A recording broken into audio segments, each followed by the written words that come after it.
We're doing a diagnosis here. This is our concern. And let's see what we got. I'm gonna get right in the front. You make the magic happen. So we got Pablo up there. He's gonna put in drive and start rolling. See him spinning. Okay, this side's hit him a little harder. Stopped. Still spinning. That's all you got, all the brakes, huh? All right, pop it in neutral, not park. And we're gonna let that spin down all the way before we throw it in park, because you know it's gonna make a terrible sound if you throw it in park early. All right, so clearly that right side has more braking pressure. Do you notice that? If the right side has more braking pressure and you hit the brakes, the right side's gonna try to slow down, the left side's gonna keep going, right? That's gonna make it pull to the right. So what do you think we should do next? You can shut the engine off now. You think the next step would be? Okay, so they did some research understanding the technician handbook, and they're thinking that either maybe this piston is seized, maybe there's a restriction of fluid going to the caliper, these types of things. If you had a really glazed rotor over here and a rough rotor over here, that can cause a little bit of a pull. That's definitely not what we got. Like you saw, this wheel didn't even stop. So clearly this wheel is not, either the caliper's not squeezing or something like that. So yeah, let's go ahead, we'll raise it up and inspect. All right, so we want to do a little visual. We're looking at this caliper. We don't really see any leaks. Our hose looks straight. That doesn't mean the hoses are good, by the way. That hose looks straight. The caliper looks okay. That rotor looks okay. It's just not really working. So here's how we could proceed with diagnosis. If, you know, and a lot of times I'll say, Tony, you know, hey, Tony, step on the brake pedal.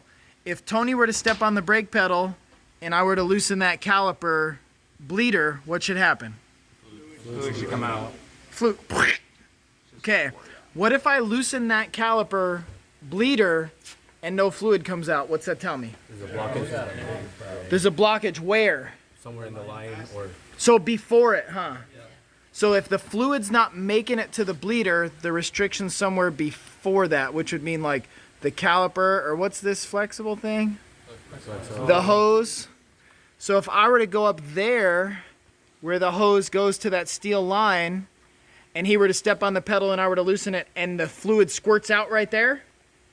So it squirts out at going into the brake hose, but it doesn't squirt out the other end of the brake hose. What wrong? Collapse brake hose. The brake hose would be the problem. So you guys want to test that? All right, let's get some tools and test that. Okay, here comes the moment. Chris, you're stepping up. Remove the little rubber cap. No, mom is like...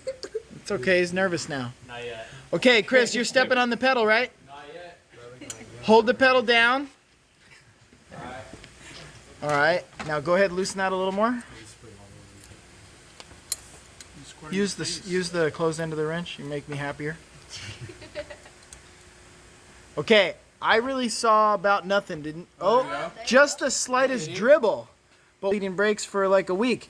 If he's stepping on the brake, is that all we should get? No. A little dribble. All right, close it. Close it. That should have been like a full-on like squirt. Okay, you can take a break from pumping. Now, how would we check before the flex hose? Detach it from the caliper. Way up there where the steel line comes through. Can you reach? You need to lower it. It looks like it's going to be a 10, not an 8. If we need to lower it, we'll lower it. You guys get out from under there.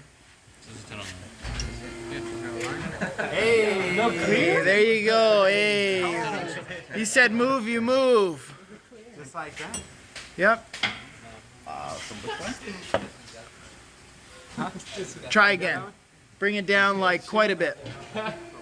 Like at least a foot. There we go. There we go. More. That looks good. There you go.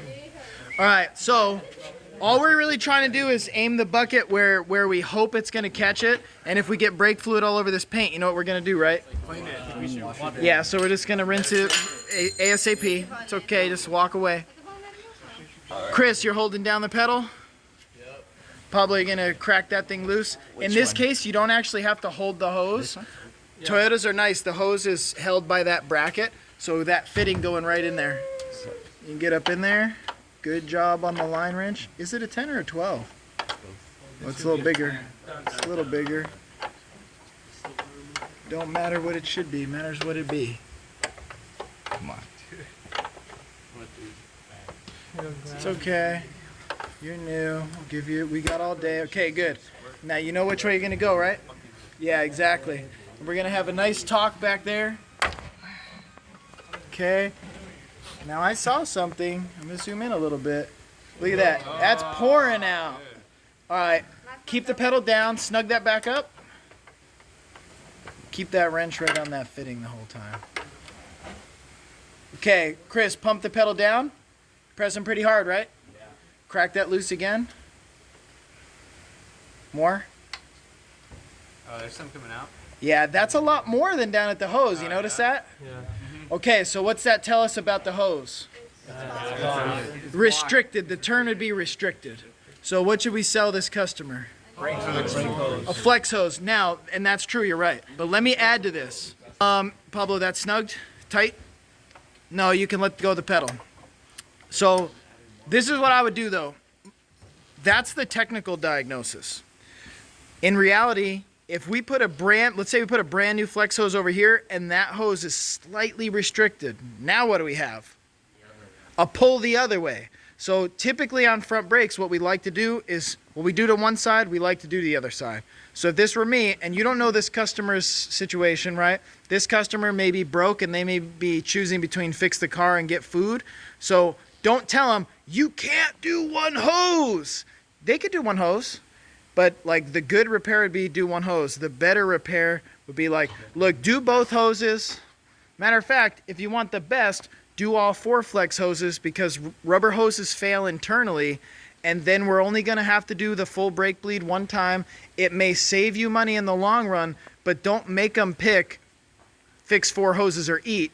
Let them pick 1 or 2 or 4, and you don't know their situation, right? So that's my advice, to at least offer them both sides, or if they really want to be very preventative, all 4.